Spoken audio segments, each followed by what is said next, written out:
Good morning. So we are continuing with the Bhagavad Gita. We are doing chapter 13, as you know. This is a chapter on a very important topic that is called the Kshetra and the Kshetrajna, means the field and the knower of the field. Last time we had seen how an example was given about space and how by putting in bodies over there, the space doesn't get divided as such. In the same way, the Atma, the Paramatma, even after so many things appearing in this universe, it still doesn't change anything. It is changeless and nothing happens to it. We had learnt about this. So now, today we are going to begin the next verse. This is verse 17, right? So we are doing Srimad Bhagavad Gita, chapter 13, verse 17. That Supreme Brahma is said to be the light of all lights and entirely beyond Maya. That Godhead is knowledge itself, worth knowing and worth attaining through real wisdom, and is particularly abiding in the hearts of all. Now, what it means over here is the entity whom everybody calls as God. Some believe it's an entity, some believe it's a formless one. Whatever the belief systems are there in this world, it doesn't make a difference. Whatever is the belief, it is said that there is a final entity, there is a final destination. This destination is massive, huge, cannot be quantified, cannot be pinpointed as this is what it is. We have no clue and no idea how that thing is. Because if you were to know, then you would become that. So that is the reason why in many of the scriptures on the planet Earth, whatever religion that you are following, it does not matter. It goes by different names. In our dharma, it is called the Sanatana Dharma, it is called the Brahma. Sometimes it's referred as Parabrahma. Then in English we call it the unmanifest. Unmanifest because we don't know whether it is there or not there. Manifestation is what we can assess by means of our body. That means I can see, touch and feel. But unmanifest, I have no way of assessing it. So there is no way of knowing whether it exists or doesn't exist. The idea is, I don't know. That is the answer. So that is the reason why how it is, nobody understands. Except for a few. Yes, we'll come to that. Sometimes it is referred to as the Father in heaven by the Christians. That is what Jesus Christ kept on calling Father in heaven, Father in heaven. The Muslims call it Allah. And some other religions it's called by some other name. Now whatever you may call it nothing also. Nothingness, to be lost in the nothingness as the Buddhists put it. There is no need of even calling it by any name. In some of the scriptures it's called THAT, that. It's okay. That doesn't change anything. So, the Supreme Brahma is said to be the light of all lights. That means it is ever effulgent. It is full of brightness. We do not even have an idea what brightness stands for. The brightness of the sun, maybe a billion suns, I don't know. Nobody has clue. So, the light of light. That means that which comes on its own. There is nothing which is going to come from outside. See, let us say for example the moon. The moon doesn't have a light of its own. It is a reflected light of the sun. Similarly, if you see our own planet, a planet doesn't have a light of its own. We reflect the sun. Likewise, there are planets all over the universe. They reflect their own suns. The sun by itself is not on its own because there is a constant, fission, fusion, reactions are going on. And then when it happens, there is an energy. It releases light. Light is a form of an energy. But this Brahma is the light of all lights. It's a self-effulgent thing. We have no idea how it is. Then he says, entirely beyond Maya. Maya means that which is called a delusory principle. It's an illusion. Appears, disappears. Like the planets. Today the planets are there. Maybe they say more than 5 or 6 billion year old planet Earth is. But is it going to be there around for long? No idea. Our sun, is it going to be there for long? Someday it's going to turn into a black body, black hole. Then we don't know what it is. It's the same thing. There is no way of knowing and understanding whether it's going to exist or not exist. As you know very well, what is there today is not there tomorrow, and what was there yesterday is not there today. Think about it. Way back in 2016, 17, 18, 19, we were going around with our life in a very normal manner. Earning, living, eating, drinking, sleeping, everything was going on in a clockwork precision. And then one fine day last year, the pandemic came and crashed on us. And then everything changed. You can't even breathe the air that you were breathing earlier. You can't go around together everywhere. You are told to have social distancing. You have to wear masks constantly. You have to take medication. You are supposed to take vaccine. How many things? Jobs were lost. Were you even thinking that this kind of a thing would ever occur on this planet Earth? Nobody had a clue. Do you think it is going to remain? It has a lifespan of its own. It will remain for a short duration of time. Short could be 1 year, 2 year, 3 year, don't know. And then it will go away. Tomorrow, we will be back to so-called normal. But the normal is not the same. They say it's a dynamic process. Now, remember one thing which is being said. Evolution, evolving. Evolving means changing. If it is changing, anything that is changing, even according to Darwin, it is going to have an end. So there is a beginning and then there is an end. So how are we to say whether Darwin is right or wrong? He has his own way of looking at things. So there is a flower which changes into another one, another one, another one. Doesn't matter. And so by extrapolation, he said that the monkey is the forefather of a man. That is not the truth, but still, you can take whatever you want to. Does it really matter? Anything that changes, anything that is having Maya as the base, which means that which is changing, that which comes under the edges of whatever that happens, there is a happening, something happening, activity, then that is under Maya. Maya is constantly active. But Brahma, nothing happens. Brahma is as is. It is there, but no idea where anything is happening. So Maya doesn't touch Brahma. So there is nothing called evolution in Brahma. Brahma is as is.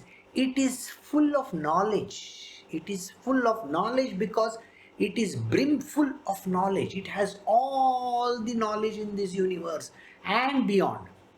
The past, the present, the future, everything is known. It is endless.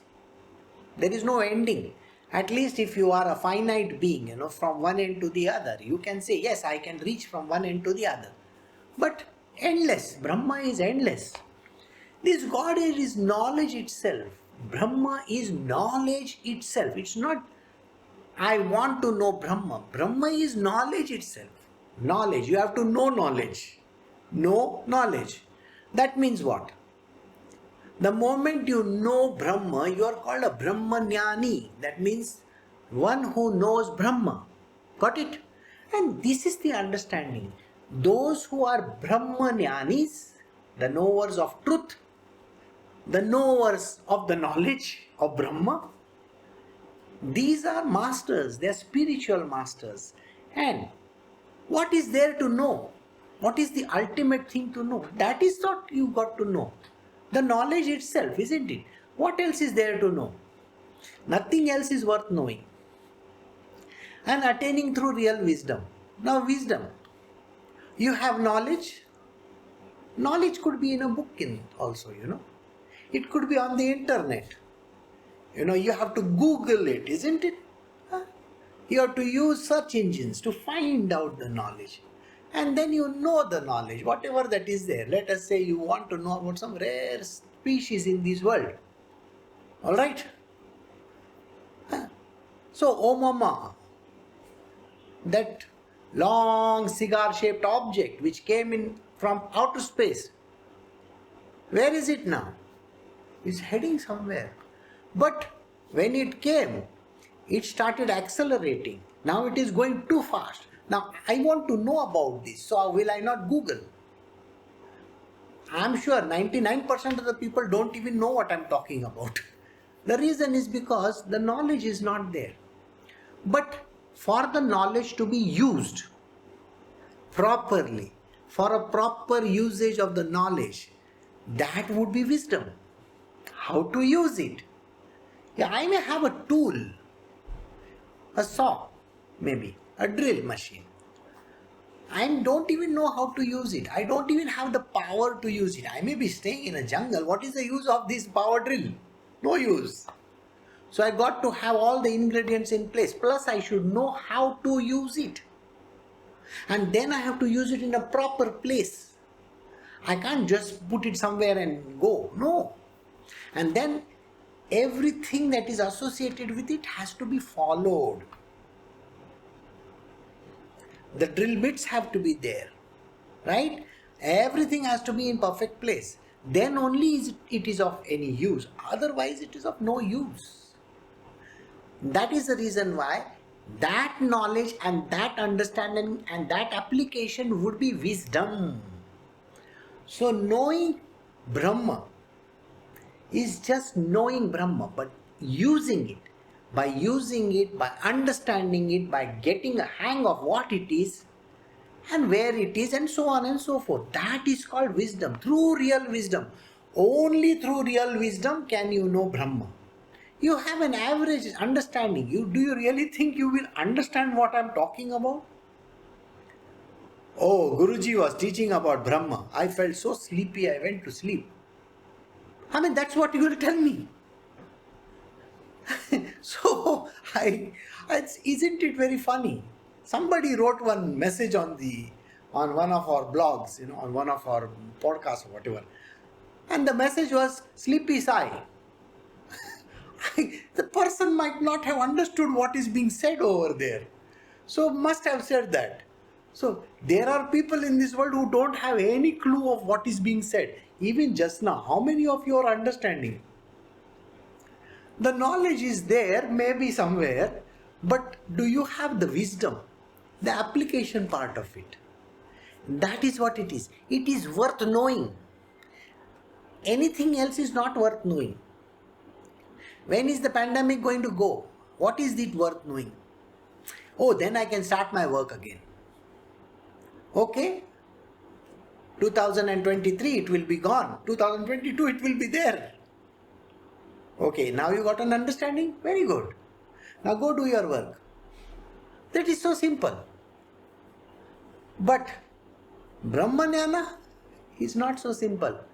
I can break my brains, I can break my complete, so many gigabytes of memory also I can use, but still no knowledge will be there in front of me for a very simple reason. You need the wisdom to know.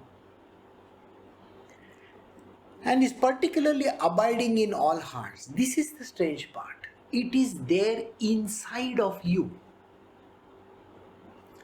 Every time when a person says, I want to go to the Himalayas, I want to take sannyasa, I want to go somewhere, I want to become this, knowledgeable, I want to know God. And what do? They leave everything and then they run away somewhere. They want to go to all weird places. They'll say, I will go to Haridwar, Rishikesh, I will go to Himalayas, I will go to the mountain top somewhere, sit over there. So, you may go to Mount Everest also, you can go to Mars also, doesn't matter. You can go to the end of this universe also, wherever it is, I don't care. Did you find God over there? Answer is yes and no. Why? If you have found God, whom are you carrying with you? If you have found God on top of the mountain or the Himalayas, whom have you found? You have found yourself. Because were you not in that other place earlier? And now are you not in the Himalayas? Now are you not in Mars? So who is finding whom? And if you say, I haven't found God over there, how will you find God over there? You have not found yourself, so how can you find God over there? Now this I will explain in a different fashion. Listen. There is an object in front of me. Now this object is very beautiful. I will call it by some name. And then I will keep on describing it. I just keep on describing the object. And I keep on saying a lot of good stuff about it. What do? Because you cannot see the object. Now you are not able to see the object, isn't it? Because you don't see the object, you will start making conjectures. Your mind is going to keep on thinking, what is he talking about? What is he talking about? What is he talking about? Exactly like that. Suppose you have a girlfriend or you have a boyfriend. And you are describing this person without a photograph, of course. You are describing this person to another person, another friend of yours. She is so beautiful. She is tall. She is like this, she is like that. She has got blue eyes, white eyes, some brown eyes. I don't know. She's got golden hair, she's got black hair, she's got brown hair. Do you know what is happening? The person who is listening to what you are speaking is not able to make out anything. He is creating his own visual. There is no way of knowing. Till the person actually comes in front and says, here, look at me, I am like this. But then you should have the vision, the eyesight to see the person. But if you are a blind person, then how will you know who has come and stood in front of you? And then you are deaf as well. The person is trying to tell you something. I am the one you are looking for. My name is so and so. But you are blind and you are deaf. Can you see the person? No. Can you hear the person? No. Then how will you know that person? So the perception happens with our organs of perception. Got it? And understanding comes from where? The object is not defining. It is your own way of looking at the object from inside. It is how you see it. So, knowledge is not outside. Knowledge is within. Within us only. We are not getting something from outside. We are only getting pointers, indication. This is the person. The person appears, but you may not be able to do anything about it. Likewise, Brahma is exactly like that. I can keep on describing Brahma forever and ever and ever, just like this girlfriend of mine. You won't understand anything. because there is no picture of it. Got it? And that is the reason why you require wisdom to know. Where is this wisdom? The wisdom is inside of you. So why are you searching for God outside? There is no God outside. The same book which we say as the book of knowledge can be good or bad as well. Now think about it. In the scripture it is written that God threw this person out. Okay? Now, God told Adam and Eve to leave the Garden of Eden and go away. Okay. How do you visualize it? You will say, they sinned, that is why they had to go. One person will say that. Other person will say, what kind of a God is he? A God who punishes people. The same thing can be interpreted in a multiple ways.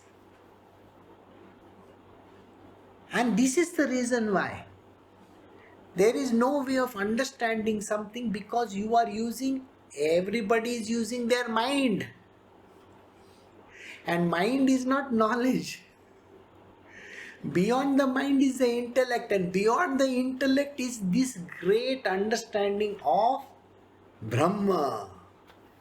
So don't try to find it in that stupid mind of yours. Oh, I have been thinking.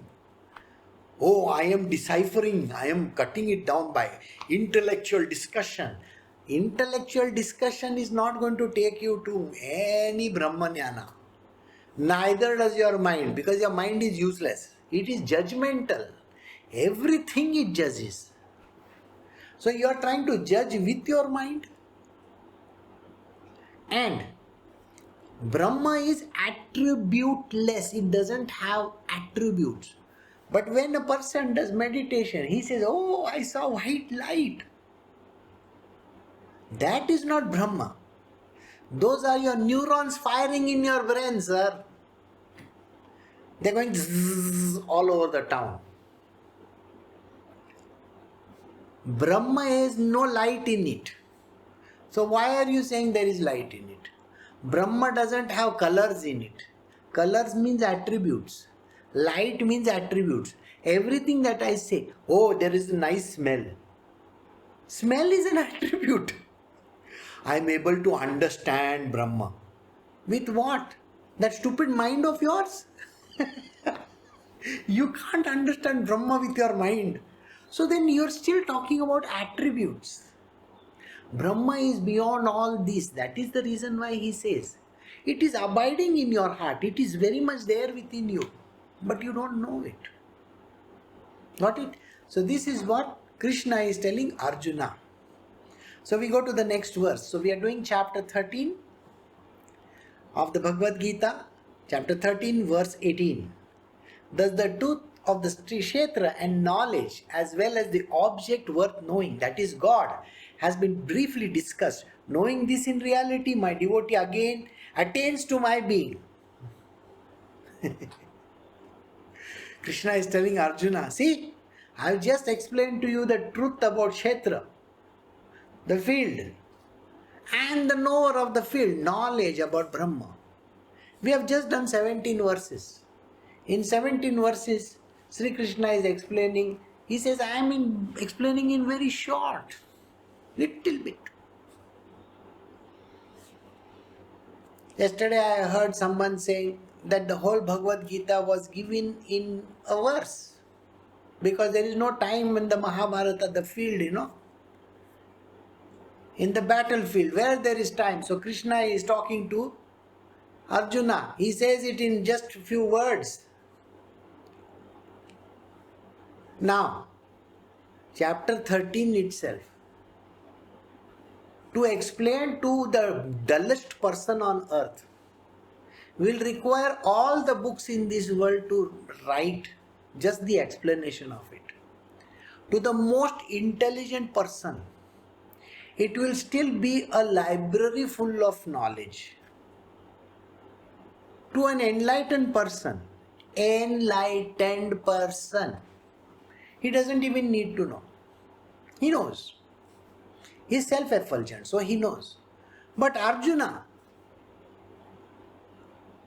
is a person who is crying over there. I don't want to fight. And like all the children, when they say, I don't want to fight. I'm scared. This fellow I will kill. I don't want to do this. I mean, just imagine looking at Arjuna. Don't you feel the guy is a pathetic fellow? Look at him. He may be a WWF champion also. Doesn't look like that to me from any angle. He's still crying. I don't know what to do. See, this is the problem. So, how do you explain in one line to such an idiot?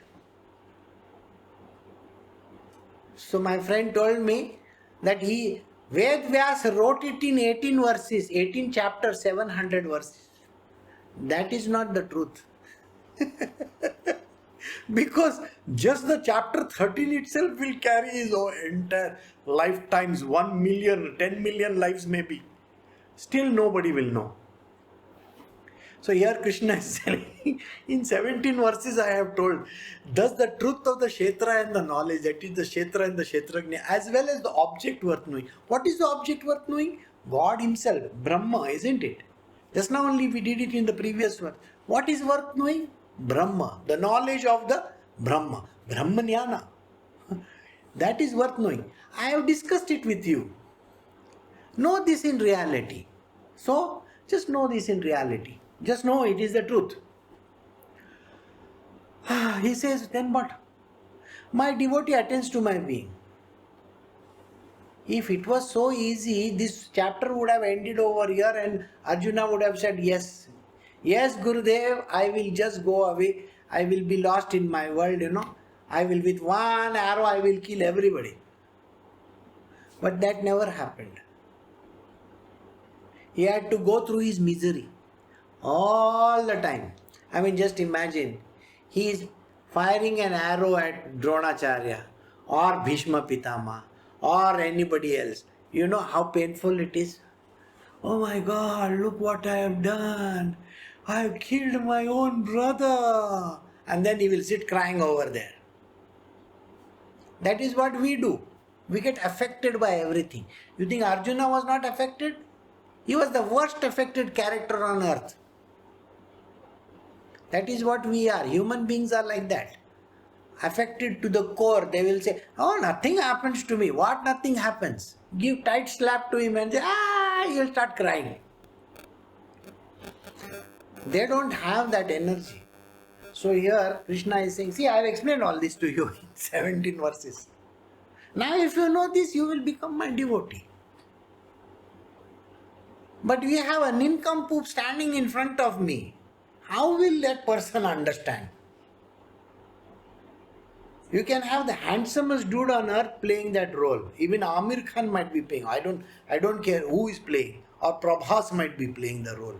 But still he is a nincompoop. Why? What am I to do? In real life also they are the same. What am I to do? I don't know what to do.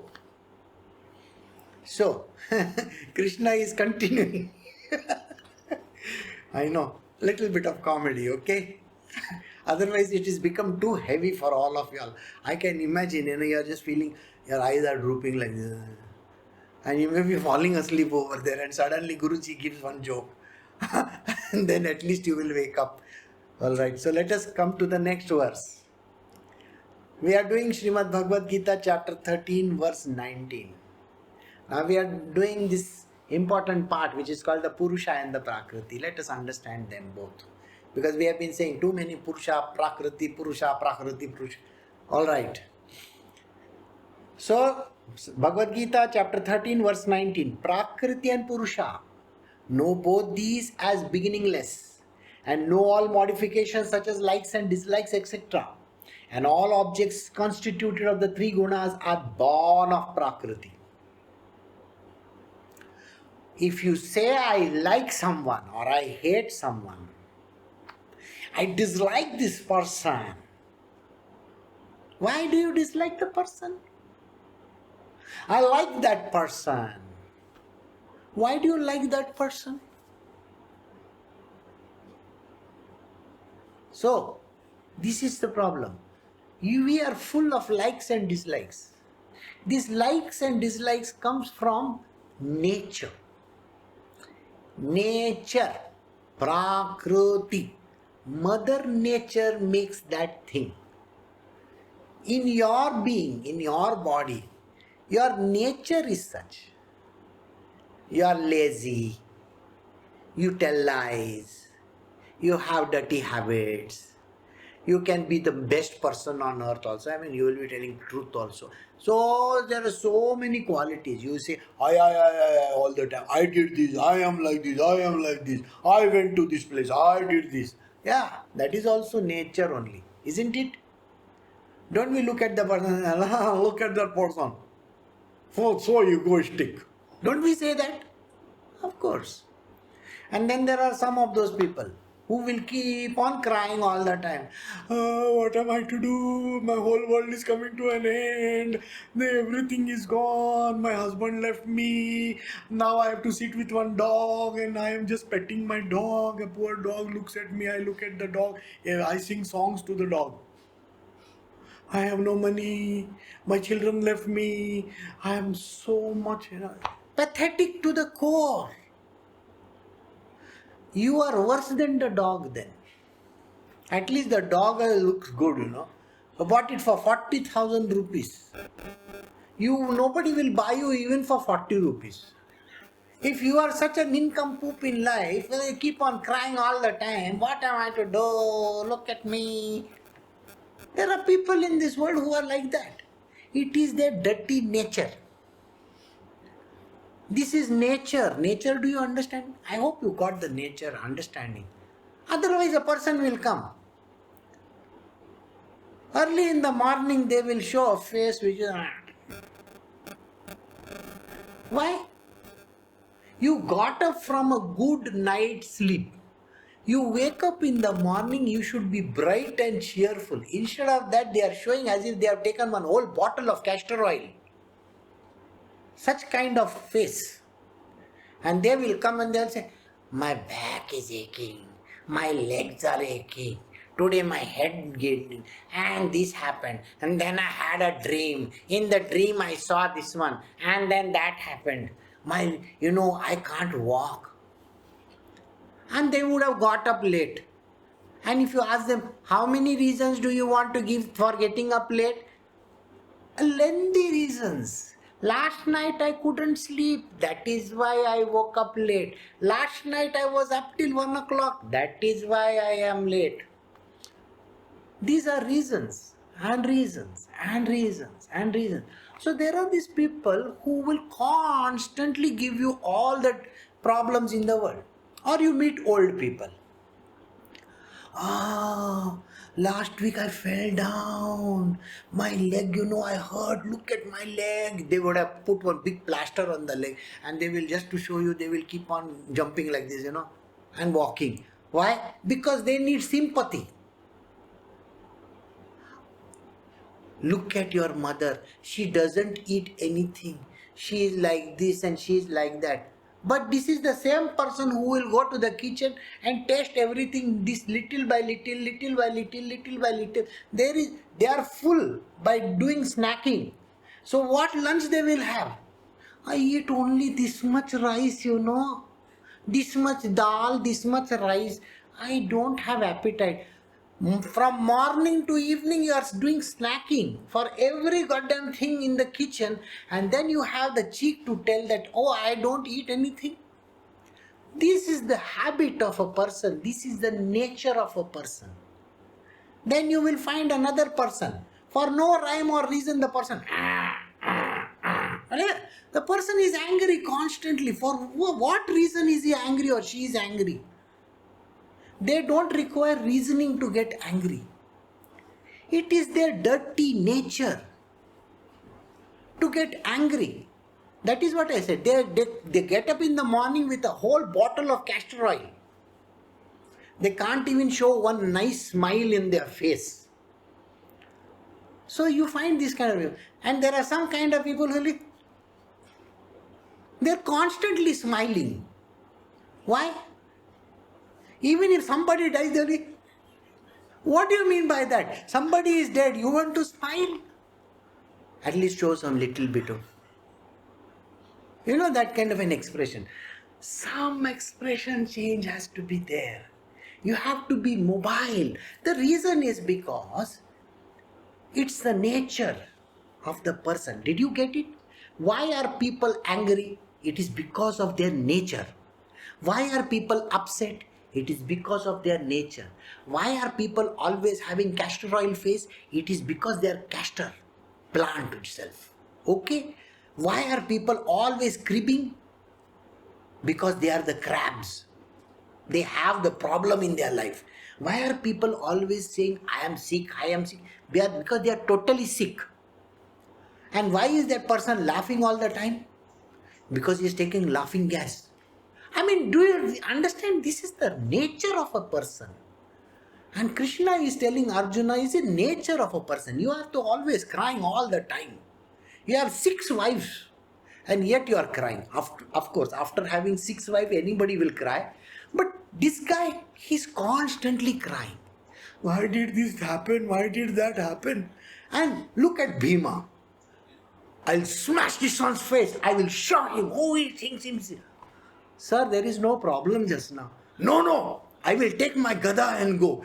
He is constantly on the run, wanting to kill, murder, destroy something. That is Bhim. So, it is individual nature. Okay? I mean, those who have seen the serial, Mahabharat, they say, Bhanje. I mean, just imagine that Shakuni Mama, he doesn't talk like this. But we have created a character who says, Bhanje means my nephew. I am going to show you a trick how to defeat these Pandavas. I mean, just imagine my entire character I build like this. Have you not seen characters like this only in your life? That is called nature. Did you get it? If there is a comedian, like Charlie Chaplin or Laurel and Hardy or one of those comedians, and naturally when they come in front of you, Eddie Murphys of this world, or I don't know, lots of these comedy, Iglesias, alright? What is the first thing? The moment they come on the stage, you will burst out laughing. Why? Because they are comedians, okay? And they will do comedy. That is why. Then there are those people. Even if you look at them in the middle of the night, okay, or you see them early in the morning also, their expression is like that same thing. Pirates of the Caribbean, that hero of Pirates of the Caribbean with the eyes, ears like that, I don't know what. Whether he is in normal life or abnormal life in the movie, he looks the same. Because when I look at him, I can only think of pirates. See, that is the point. Right? So, this is called nature. Nature. Then there are those politicians who will say brothers and sisters. The moment they open their mouth and say bhaiyo, bhaino, brothers, sisters and aunties, uncles, whoever, you know this fellow is a crook. Don't you know that? It is nature of the person. Nobody can change. Prakriti is Mother Nature. She has injected that nature in that person. When you are in the spiritual, those who are spiritually perfect, they don't get swayed by anything in this world. The nature doesn't bother them. The nature of the universe. When it is hot outside, the nature is making it hot. Their body will be cool. When it is cold outside, their body will be hot. They create nature. That is the funny part. They are always cool cucumbers, cool at all points in time. They don't get upset and angry over anything. So Krishna is saying nature, Prakriti, and the one which is called Purusha, the passive principle. We have done this passive principle, active principle so many times. Know both these to be beginningless. There is beginningless. That means a person who is an irritating character has been irritating character right from beginning of time. So that person will be definitely born either as a cicada or something like that. Cicada means that night that keep on doing like this, no? Irritating people. So they will be like that constantly. Somebody who is just imagine, you meet one fellow on the road. That fellow keeps on singing constantly. Even while talking, he is singing. You know this fellow has been a singer all his life. Maybe in his past life or in the future life also. Sometimes he was a koel. In some life is coo coo coo he is doing. And now he is doing all that. And the next life, what is he going to be? He might be a crow because he wants a basser voice. That's why next life will be a very musical crow. So the nature will continue because that is what is there. So now you understand endless nature. It's Prakriti is this end to that end, continuing. Purusha, continuation. Prakriti, continuation. There is no end to it. So both are modifications, they have the modifications of likes and dislikes. That is why you will say, I like this person. I like Pandit Jasraj. He sings very well. Like that kind of a heavy sound. And sometimes you will find somebody is singing through the nose. Like that kind of a singing. Some people like that. Some people, I don't like that fellow. Some people will say, I like that fellow. Why? Like imagine, there is one guy who sings, born in the USA. Look at his voice. Some people will say, he's got a good voice. Okay, some people like it and some people will say, he sounds like as if somebody is taking a big sandpaper and rubbing on something. They'll dislikes. So they have likes and dislikes. Some people will say, I like black skin, dark skin. Somebody will say, I hate dark skin. Why? Likes and dislikes are created in Prakriti. This Prakriti is very dynamic. She creates all these likes and dislikes in this world. These are modifications. There is no need. If you are in this Prakriti business, then you will never reach the self. You will never reach God. You won't even know God. Because you're disturbed by all the things around you. It doesn't... You please understand, the moment you say, I hate someone or I like someone, from no angle can you reach Krishna. No. Because Krishna is beyond all this. And to reach beyond all this means you have to cross over Purusha, Prakriti and then go beyond. Otherwise you will be standing in this, this world jungle over here and say, I love Krishna, I love Krishna. Yeah, you can keep on singing, I love Krishna, I love Krishna, I love Krishna. Till when? Till you don't overcome your likes and dislikes. Till you don't overcome that dirty nature of yours.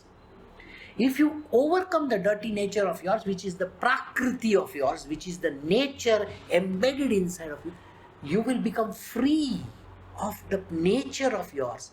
Then there is nothing, it's only knowledge then. Then you will understand the other person behaves like this because of his nature. He is an irritating character because of his nature. So why will you be upset? You see, if the dog is barking, can I tell the dog, shh, shut up? No, the dog has a habit of barking. He is going to bark. That is his nature.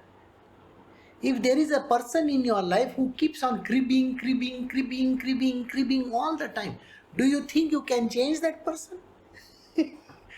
No way. No way can you change a person, because the cribber is going to be cribbing even at the deathbed, and he will say, have you selected the good wood for me? Huh? Are you going to put me in an electric crematorium or the jungly type of? I want a good crematorium. Sir, you are dying. Why are you bothered about which wood I am putting? No, get one sandalwood also. Sir, you die peacefully. Get out from this life. pain. So that person is a pain even at the time of death. Who is going to look after my property? Sir, the body also is not your property, and yet while going, I am dying now. While dying also they are thinking about their property, they are thinking about their wife, their children. In the next life you are going to become a cockroach. You think that wife of yours is going to come with you? She'll say, she will be the first person, she will take her big foot and crush you to death like that. Because you are the cockroach in her house. No way. So why are you so much bothered about this nature of yours? Leave it, let it be. Don't have these extreme likes and dislikes. So this is everything is born of Prakriti. Alright? Right. So now we will go to the next verse. So we are doing chapter 13, Bhagavad Gita, verse 20. Prakriti is said to be responsible for bringing forth the evolutes and the instruments, while the individual soul is declared to be responsible for the experiences of joy and sorrow. This is what Krishna is telling Arjuna. He says people think like this. Who is thinking? The whole world thinks this way. Prakriti is responsible for bringing in the evolutes and the instruments. What are the evolutes? I hate this one. I like that one. Like that. That is the nature of the person, All the things. Object in front of you. I don't like that car. It's not good. It is very small. This car is so big. That one is like this. That one is like that. Why are these likes and dislikes there? I don't like the way you do things. This is not the way to put the bed. I will show you how it is done. That is your like and dislike. Maybe the other person's like and dislikes are different. So these are the different evolutes of nature. Big trees, small bushes, grass, all those. How many different varieties you can see around you? So many trees, plants, bushes, you name it. Even the tiny of those things which are there in the water, that is also there. Algae, fungus. Alright, fishes, big fish, small fish. Some are not even fishes. They are mammals. They are swimming in the ocean. That is also there. Then there are some amphibians which live in the water as well as on the land, like a frog. Then there are some flying creatures like birds. And they may not be birds also. These are aeroplanes. See, I told you, you are going to get fox. Or rockets. You ask Elon Musk, his rocket is always flying up. Sometimes it crashes, yes. Now, think about it. How many types of people are there? Too many types. Tall, short, fat, lean. I don't know how many more you want. It's too many. So this Prakriti is the one who creates all these different elements. Different kinds of evolution it does. Do this, do this, do this, do this. Red, white, blue, green, so many things. So, and people say, Krishna doesn't say, people, he is just saying, people are saying. What is the people saying? They are saying that the individual soul is declared to be responsible for the experiences of joy and sorrow. As if the soul is responsible for the joy and sorrow. Yeah, I felt so nice after meeting this person, Suppose you meet one very old friend of yours and then, oh, I felt so nice after so many years I was meeting. I felt so much joyful in my heart. They are talking about their soul. Whereas actually soul doesn't experience anything. But idea is like that. People think like that. Krishna is telling Arjuna, you think that your soul is enjoying? Even while doing all these exercises, with the dumbbells and all those things that they do, weightlifting, and You see all those beautiful people doing all kinds of exercises, stretching here, stretching there, up legs, down legs, this, that, so many. Okay, yogasana they call it. It is good for the soul, they say. I mean, have you noticed this is the words they use? Yogasana is good for the soul. And great people endorse it. Big politicians will also endorse it. I also do this. Krishna is laughing at them and saying, what nonsense are you talking? It is uplifting my soul, when I get up in the morning. I mean, imagine. I want you to imagine. Krishna is there in the Dwarka, alright? And he's put up his, yoga mats outside over there. Yoga mats. He's wearing a very nice body fitting suit and all that. He's got nice muscles and all. Maybe he doesn't have muscles. And he says, hey, come here. You hold my flute. Please hold my, peacock feather. I'll just loosen my hair a little bit. I want to do yogasana. And all his wives are standing out. 16,000 women are standing and looking. Wow, so handsome. So beautiful. Doesn't that sound damn stupid to you? Why would Krishna do yoga for all that? And that too on a yoga mat with wearing funny type of clothes. And all his beautiful, the 16,000 wives also do. Lulu mom. Why are they going to buy those stupid clothes from place and do those kind of things? I have no idea. And Krishna is saying, this is what people think. They have an understanding that the great gods of yesteryears like Sri Ram and Sri Krishna, they did yogasana. I mean, what is going to Sri Ram do? Which part of yoga is he going to do? I don't know. I mean, just imagine him sitting on the throne and there are people right around him.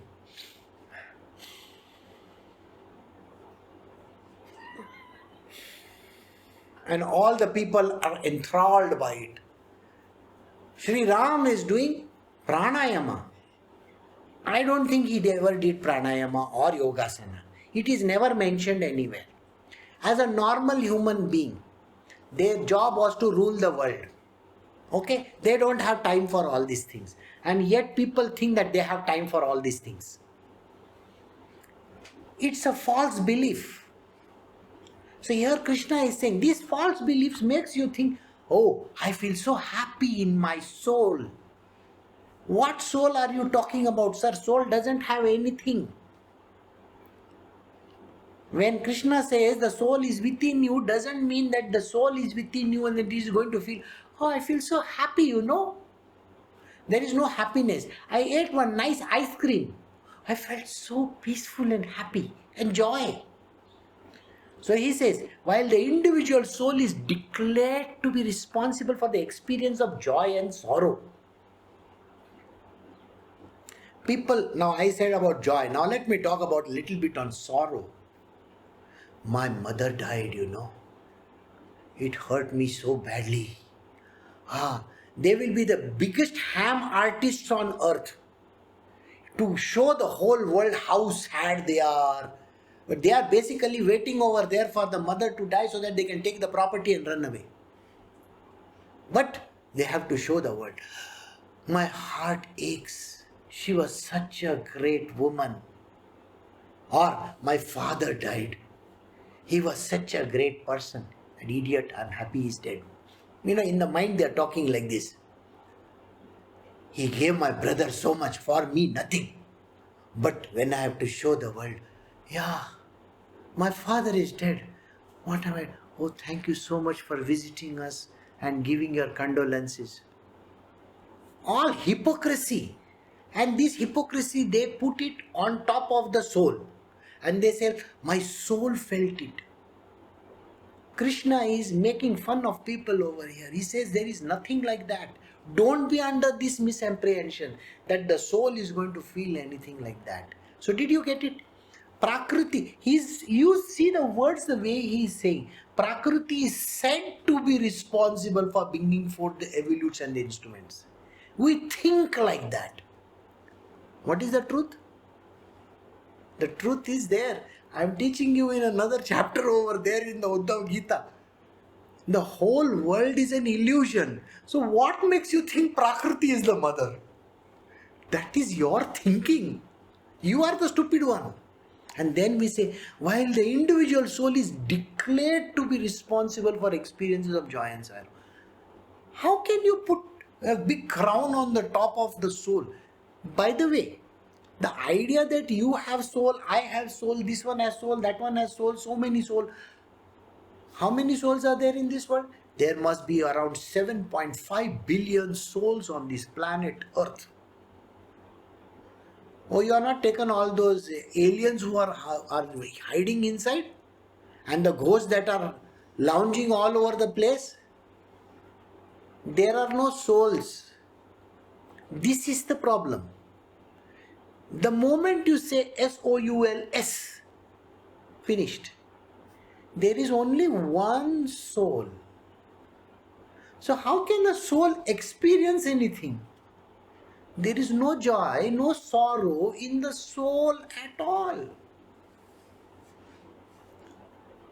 A realized person doesn't even care a damn whether somebody is alive, somebody is dead, somebody is nearer, somebody is dearer. He doesn't even care a damn because he is not the body. He is merged in the divine. Yesterday we did it in the Uddhav Gita. Because his body is just a, marionette. Isn't that what I told those who are listening to that satsang? That is what I said. He is like an artificial intelligence, like Boston Dynamics dog. He's just doing the job which he's been told to do. Run here, go there, do this, do that. There is nothing in the dog. It is just a program playing out.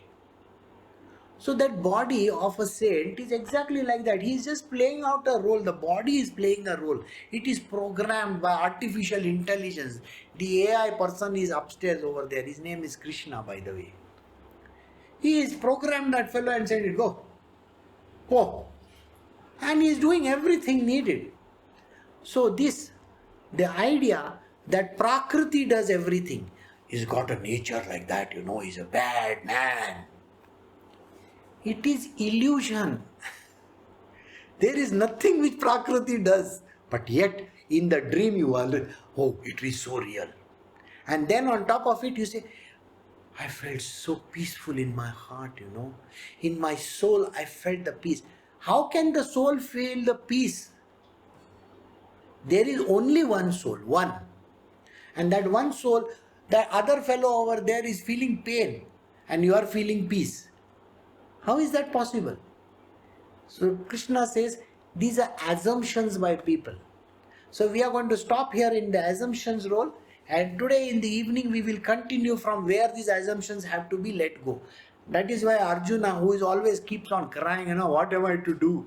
He's telling him, all that you are assuming, don't assume after this, okay?